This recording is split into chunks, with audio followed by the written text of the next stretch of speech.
الرحمن الرحیم. السلام علیکم. امید ہے آپ تمام دیکھنے والے خیریت سے ہوں گے. پہلے تو 1 سے 2 منٹ میں اس بیانیے کو آج جزمی بوز کرنے کی پوری کوشش کروں گا جو بیانیہ ہمارے بھکاری دانشور اور بھکاری غلامانہ بریانی کی پلیٹ پر بکنے والے پٹواری حضرات بھائی جو ہیں وہ عام کار ہیں اس پروپیگنڈے کو اور بیانیے کو. تو سب سے پہلے میں 2 چیزوں پر آپ کی نظر دوڑانا چاہتا ہوں. 2 چیزوں پر بڑا ہی ہمیں بار بار اس چیز کو باور کروایا جا رہا ہے بھکاری دانشوروں کی جانب سے اور پٹواریوں کی جانب سے جو کچھ پڑھے لکھے پٹواری ہیں اپنی نظر میں, کیونکہ انہوں نے تاریخ پڑھی ہے تو وہ سمجھتے ہیں کہ ہم نے شاید تاریخ کو پڑھا ہے, تاریخ جو ہے وہ میاں صاحب کے حق میں ہے. بے شک میاں صاحب اسٹیبلشمنٹ کی گود میں بیٹھ کے آئے, ان کی انگلی پکڑ کے آئے, ضیاء الحق کے روحانی جو انہوں نے اپنا ابا جی ان کو تصور کیا تھا. تو لیکن پھر بعد میں میاں صاحب کو ایک دم سے ان کا ضمیر جاگ گیا, انقلابی ان کے اندر کی جو روح تھی جو ان کے آباء و اجداد کی طرف سے ان کے اندر جذبہ دیا گیا تھا, وہ ایک دم سے جاگے جذبات, اور میاں صاحب نے اسٹیبلشمنٹ کے خلاف انقلاب کا نعرہ لگایا جو کہ آج تک اس پر قائم ہے. تبھی تو میاں صاحب کو سائیڈ لائن کیا گیا اور شہباز شریف کو آگے لایا گیا, اور مریم نواز فیملی مطلب نواز شریف فیملی مریم نواز فیملی کو سائیڈ لائن کر دیا گیا, اور شہباز شریف جو کہ ہیں تو ان کے بھائی لیکن ان کا نظریہ اور ان کے جذبات ان سے بالکل اپوزٹ ہیں, اور وہ ڈیل ان چیزوں پر یقین کرتے ہیں. اور تبھی یہ جو جنرل ریٹائرڈ باجوہ کا نام لیا جا رہا ہے کہ انہوں نے ان کو وزیر اعظم بنایا, کیونکہ پہلے بھی یہی امیدوار تھے. اور یہ لاہور میں جب نواز شریف مریم نواز ایئرپورٹ پر آئے اور یہ تمام جو استقبال کرنا اور شہباز شریف کا وہاں نہ پہنچنا, یہ تمام کی تمام چیزیں, اور شہباز شریف کے کیسز 1 سے 2 سال تک ڈیلے کرنا, نواز شریف کی کیسز کو جلدی جلدی ایک طرفہ کر کے نااہل کرنا, جیل اس کو دے دینا, مریم نواز کو بھی سائیڈ لائن کرنا, شہباز شریف اور اس کے بیٹے حمزہ شہباز, سلمان شہباز کو باہر بھگوانا, حمزہ شہباز کو وزیر اعلیٰ پنجاب بنوانا, اور اس سے پہلے بھی اس کے کیسز میں اتنی آپ نے اس کے لوپ ہول دیے, ڈیلے کیا ان کے کیسز کو کہ وہ ایک وقت میں آ کے وزیر اعلیٰ پنجاب منتخب ہو گئے. اب یہ میں نے ایک ہی سانس میں آپ کو ساری تاریخ کیوں بتا دی ہے ان کی جو ابھی تک ہوئی ہے 3 سے 3.5 سالوں میں عمران خان کے دور حکومت میں. میں آپ کو ایک چیز کلیئرلی بتانا چاہتا ہوں. نمبر 1 چیز ایک اور بیانیہ بھی ہے, اگر آپ اس کو غور سے دیکھیں. پھر میں آ جاتا ہوں عمران خان نے جو کل اسٹیبلشمنٹ کے خلاف بھی بیان دیا ہے اور حق میں بھی بیان دیا ہے, لیکن انٹرنیشنل میڈیا سے ہٹ کر ہمارا جو لوکل میڈیا الیکٹرانک میڈیا ہے, سوشل میڈیا بھی نہیں, ہمارا جو الیکٹرانک میڈیا ہے وہ اس کو کیسے رپورٹ کر رہا ہے. پہلے آپ نے سب سے پہلی چیز یہ دیکھ لینی ہے کہ اس چیز پر تو میں آؤں گا, لیکن پہلے جو پڑھے لکھے پٹواری ان کے ایک اور بیانیے کو میں مسترد کر دوں, پھر میں آؤں گا اس چیز پر. یہ جو ایٹم بم ہے, ایٹمی دھماکے ہیں, یہ نواز شریف نے کیے 1998 میں چاغی کے مقام پر بلوچستان, جو 5 دھماکے کیے گئے کسی کو اپنی پاور شو کراتے وقت کہ ہم اپنے آپ کو ایک اٹامک پاور ڈکلیئر کرتے ہیں. تو یہ تو ہر ملک جو ہے اس کا اظہار کرتا ہے, لیکن یہ کریڈٹ نواز شریف کو دینا اس کے اندر کس حد تک سچائی ہے 1 سے 1.5 منٹ میں آپ کو لوں گا, سارے کا سارا کٹا چٹا کھول دوں گا. آپ کو بھی پتہ ہے کہ کس نے کیے, کیسے کیے, کس نے کروائے, یہ تو آپ کو پتہ ہے. لیکن ایک لاجیکلی جو لوگوں نے کہا ہے کہ یار اس وقت نواز شریف نے یہی تو کیا تھا تو تبھی تو اس کو سزا بھگتنی پڑی, اسٹیبلشمنٹ نے, مشرف نے, یہ تمام تاریخیں اس کو بھگتنی پڑی. اب میں اگر آپ کی یاد دہانی کراؤں تو جس بندے نے ایٹمی ملک, ایٹمی پاور ہمارے ملک کو ڈکلیئر کروایا, ڈاکٹر عبدالقدیر خان, ان کا سٹیٹمنٹ موجود ہے. میں کاپی رائٹ کی وجہ سے اس ویڈیو میں نہیں ڈال سکوں گا.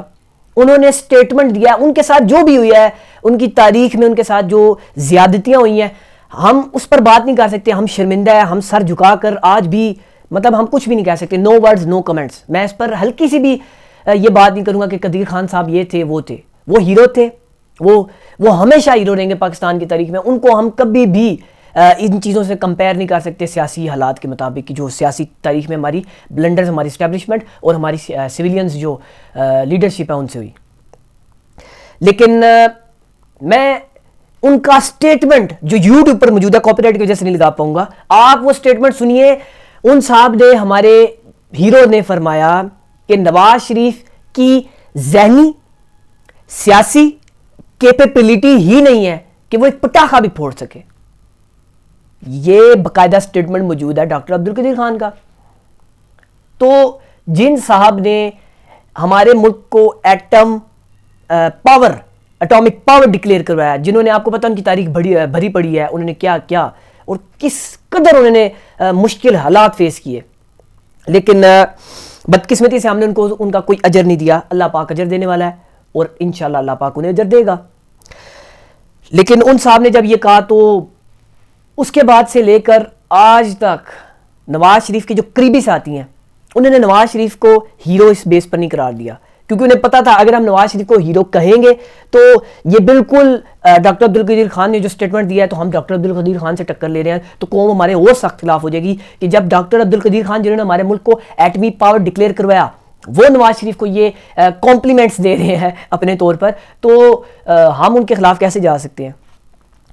یہ چورن بیچا جاتا ہے کہ نواز شریف نے پاکستان کو ایٹمی پاور ڈکلیئر کروایا, نواز شریف نے سڑکوں کے جال بچھائے, نواز شریف نے یہ کیا, نواز شریف نے وہ کیا, نواز شریف نے آج تک ایک ڈیم نہیں بنوایا. ہمارے جتنے بھی ڈیمز وغیرہ بنے وہ جرنیلوں کی تاریخ میں بنے. پھر اس وقت کہا جاتا ہے جی جرنیلوں کے دور میں تو ہمارے ملک کو ڈیموں کی ضرورت تھی, تو اس وقت تو یہ اشد ضرورت تھی, تو ڈیم بنانا کوئی بہت بڑی چیز نہیں ہے. تو اگر اس وقت کسی اور چیز کی ضرورت ہوتی تو جرنیل وہ کرتے, تو ڈیمز کی ضرورت تھی, ہمارے ملک میں ڈیمز تھے ہی نہیں, تو اس وقت پانی کو سٹور کرنا بہت ضروری تھا, کیونکہ ہمارے پاس سٹور کرنے کا جو ہمارے پاس سہولیات تھی وہ تھی نہیں, تو اس وقت اشد ضرورت تھی, تو یہ کیا گیا. تو یہ کوئی بہت بڑی بات نہیں ہے. لیکن پھر یہ بھی دیکھا جائے کہ اس کے 30-35 سال تک کوئی ڈیم ہی نہیں بنا, پھر بھی اس میں کہا جاتا ہے جرنیلوں کا ہاتھ ہے. اور عجیب بات میں آپ کو بتاتا ہوں, میں یہ نہیں کہہ رہا میں یہاں اسٹیبلشمنٹ کو سپورٹ کر رہے ہیں, میں آپ کو ایک تاریخ بتا رہا ہوں, ان کی منافقت بتا رہا ہوں. دیکھیں منافقت جو ہوتی ہے نا اس کے سر پیر نہیں ہوتے, ایک ہوتا ہے جھوٹ ایک ہوتا ہے سچ. وہ کہتے ہیں نا ہم نے ایک نعرہ دیا ہے جھوٹ کے سر پاؤں نہیں ہوتے. اصل میں منافقت بیسیکلی منافقت کیا ہوتی ہے, دوغلا پن. آپ جھوٹ بھی بول رہے ہیں لیکن آپ اس پر قائم بھی نہیں ہیں, اور مطلب اپنے مفاد کو دیکھتے ہوئے آپ یہ دیکھ رہے ہیں کہ جہاں مجھے سوٹ کرتا ہے میں وہاں جھوٹ بولوں, جہاں مجھے سوٹ نہیں کرتا وہاں میں خاموش رہوں یا وہاں میں بولوں ہی نہ. تو یہ چیزیں منافقت کے زمرے میں آتی ہیں, اور یہی چیز ہمارے میڈیا اور ہمارے جو پرانے 30 سے 35 سال یہ جو ناگ بن کے ہمارے خزانے پہ بیٹھے رہے سیاستدان ان میں پائی جاتی ہیں. باقی اسٹیبلشمنٹ کی تاریخ آپ کو بھری پڑی ہے, ان سے میں آپ کو ان کی طرف سے ڈیپینڈ نہیں کر رہا, لیکن میں آپ کو ایک چیز بتا رہا ہوں ان کی منافقت. اب آ جاتے ہیں کہ کہا جاتا تھا کہ نواز شریف نے ڈیمز بنوائے, نواز شریف نے یہ سڑکوں کا جال بچھایا, موٹر وے, یہ کریڈٹ نواز شریف کو. پاکستان میں کچھ بھی اچھا ہوتا تھا, پاکستان میں کوئی بھی چیز سستی, کوئی بھی چیز ایسی ہو تو اس کا میں آپ کو اس آنے والی ابھی کرنٹ سچویشن سے اس چیز کو ملا رہا ہوں, اور یہ ابھی سیم وہی چیزیں ہو رہی ہیں. ملک میں ایک کسی سٹریٹ پہ بلب بھی لگا دیا گیا, نواز شریف نے لگایا. ملک میں ایک سڑک بھی مطلب سڑک کا کام بھی بنوا دیا گیا, نواز شریف نے کروایا. موٹر وے نواز شریف نے, کوئی چیز سستی ہوئی نواز شریف نے, پیٹرول سستا ہوا نواز شریف نے. لیکن جب کوئی بھی برا کام جس پر تنقید کی جانے والی ہوتی تھی, اگر ہم نواز شریف زرداری پر تنقید کرتے تو وہ کہتے تھے یہ اسٹیبلشمنٹ نے کروایا.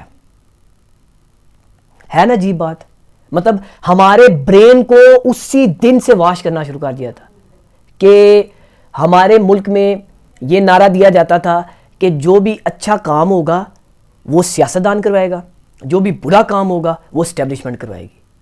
اور ابھی تک سیم انہی چیزوں پر کام کیا جا رہا ہے کہ شہباز شریف کی بھی حکومت آ گئی ہے, ساگدار آیا, ڈالر کا ریٹ 5 روپے 6 روپے نیچے آیا, مریم نواز آ کے کہتی ہے وہ جی دیکھیے ساگدار آ گیا. ساگدار خود کہتا ہے, مطلب خود بہت بڑی وہ تڑے خان 30 مار خان بن رہا, میں آیا ہوں دیکھیں ڈالر میرے پیر میں آ گیا, اور یہی ڈالر اب بے لگام ہو گیا, بلیک منی میں جا رہا ہے. تو ساگدار کہہ رہا ہے یہ عمران خان کی معیشت کی جو پالیسیز تھی ہم ان کا خمیازہ بھگت رہے ہیں. یہ ساگدار سٹیٹمنٹ دے رہا ہے, اور یہی جو ہے وہ بیانیہ پروموٹ کیا جا رہا ہے. عمران خان کی معاشی پالیسیز کو اسٹیبلشمنٹ کے ساتھ جوڑا جا رہا ہے کہ وہ لانے والے تھے عمران خان کو, تو انہی کا قصور ہے. اور ابھی میں آپ کو ایک بات بتا رہا ہوں, کچھ دن رہ گئے, میری آپ بات نوٹ کر لیجئے گا, میں کوئی ہوا میں باتیں نہیں کرنے آیا آپ سے, جو حقیقت ہے وہی میں آپ کو بتا رہا ہوں. پاکستان کی تاریخ ان چیزوں سے بھری پڑی ہے. میں نے پہلے بھی بتایا کہ جب یہ لوگ گریں گے ان کو کوئی اٹھانے والا نہیں ہوگا, اور جب یہ نون لیگ چیخے گی, چلائے گی, اپنے کپڑے پھاڑ دے گی, اور بار بار اس چیز کو کہہ رہی ہوگی کہ ہمارے ساتھ یہ ہو رہا ہے, ہمیں زبردستی لایا گیا وغیرہ وغیرہ وغیرہ, ان کی کوئی سنے گا نہیں, کیونکہ یہ اس نہج پہ آ گئے ہیں کہ ان کی بات پر ان کے اپنے گھر والے بھی یقین نہیں کریں گے. انہوں نے اپنے امیج کو اتنا زیادہ ڈیمیج کر لیا, زمین بوس کر دیا, ہو جائے گا تقریباً زمین بوس. تو میں نے تو پہلے بھی بتایا کہ ان کی بات پر کوئی بھی یقین کرنے والا نہیں ہوگا. اب آ جاتے ہیں خان صاحب کے اسٹیٹمنٹ پر. لوگوں نے کہا شاید عمران خان صاحب ہماری اسٹیبلشمنٹ کے ساتھ معاملات طے کرنے والے ہیں, ان کو گرین سگنلز دے رہے ہیں. اور ایسا کہا جا رہا ہے کہ عمران خان کے 2 اسٹیٹمنٹ ہیں, ان کو ہمارے سوشل میڈیا نے رپورٹ کیا ہے. اور پہلے خان صاحب نے ایک اسٹیٹمنٹ دیا کہ کوئی سمجھتا ہے کہ میں گھٹنے ٹیک دوں گا تو یہ نہیں ہو سکتا, آرمی چیف ہی میرے خلاف کوئی کرپشن کا کیس نکال لیں. ہماری اسٹیبلشمنٹ کو سمجھ نہیں کہ سیاست کیا ہوتی ہے, میرا محمد بن سلمان سے اب بھی رابطہ ہے. ایک یہ اسٹیٹمنٹ. پھر ساتھ ہی انہوں نے اب میرے خیال سے یہ انہوں نے اسٹیٹمنٹ دیا یا نہیں دیا, لیکن یہ رپورٹ کر رہا ہے. میں نے ان کا ابھی انٹرویو سنا جو بیٹ پہ ہوا, اس میں خان صاحب نے ایسی کوئی بات نہیں کی ہے. یہ والا پچھلا جو انٹرویو سے جوڑا جا رہا ہے جو خان صاحب نے انٹرویو دیا ہے کل بیٹ پر. اب یہ اس میں کتنے حد تک سچائی ہے یہ تو میں آپ کو ایگزیکٹلی نہیں بتا سکتا, یہ لائٹ کا کوئی ایشو ہے تو اس کی وجہ سے مسئلہ ہو رہا ہے. لیکن میں آپ کو یہ تو نہیں بتا سکتا کہ خان صاحب نے یہ دونوں سٹیٹمنٹ کیا سوچ کر دیے, یا ان دونوں میں سے دونوں کے دونوں سٹیٹمنٹ دیے بھی یا نہیں دیے. لیکن میں اب آپ کو بتا دیتا ہوں کہ آنے والے اس کے نتائج کیا ہو سکتے ہیں. اور تحریک انصاف کے جو ہارڈ کور ورکر ہیں نا, جو آپ سمجھ لیجیے ڈنکے کی چوٹ پر تحریک انصاف کو سپورٹ کرتے ہیں, ان کے ابھی سے سٹیٹمنٹ آنا شروع ہو گئے ہیں کہ خان صاحب آپ نے ان سے ڈیل نہیں کرنی. اگر آپ نے ڈیل کر لی تو یقین جانیے اگلے 100 سال تک ایسے آپ جیسے 10 عمران خان پیدا ہو گئے, ہم کسی کو سپورٹ نہیں کریں گے. یہ تحریک انصاف کے ہارڈ کور ورکرز کہہ رہے ہیں. اب میں آپ کو بتا دیتا ہوں خان صاحب ڈیل نہیں کریں گے, ایسا فیل کروایا جا رہا ہے, بلکہ ایسا بلیو کروایا جا رہا ہے کہ خان صاحب ڈیل کر چکے ہیں یا کرنے والے ہیں, کریں گے. لیکن خان صاحب ڈیل نہیں کریں گے. اگر خان صاحب نے ڈیل ہی کرنی ہوتی تو یہ نوبت آتی, یہ حالات آتے. آپ مجھے ایک بات بتائیے, ٹیکنیکلی جو کچھ ہماری جو اسٹیبلشمنٹ کے اعلیٰ عہدیداروں کے ساتھ ہوا ابھی فی الحال بھی اور پہلے بھی, اور اندرونی ابھی بھی جو موجودہ ہمارے اسٹیبلشمنٹ کے جو لیئرز کام کر رہی ہیں مختلف شہروں میں, جو کور کمانڈرز ہیں, صاف کباہت محسوس نہیں ہونی چاہیے بات کرنے میں.